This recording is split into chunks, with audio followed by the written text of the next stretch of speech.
लक्षात ठेवा, मराठ्यांचे पोरं त्यांचे सिव्हिल खराब व्हायला लागले, हे कर्जबाजारी व्हायला लागले. याला मूळ कारण सरकार आहे.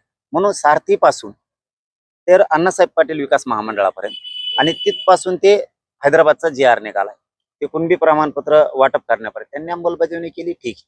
पण कुणबी प्रमाणपत्र वाटप होत नाहीत.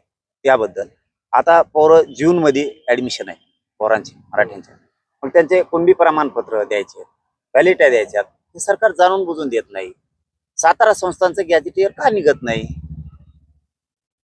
केसेस मागे घेऊ म्हणले का घेतल्या जात नाहीत? बलिदान गेलेल्या कुटुंबाच्या नोकऱ्याचं काय झालं? MIDC देऊ बोलले ना तुम्ही, तो JR निघाला नाहीये, विद्युतचा JR निघाला नाही.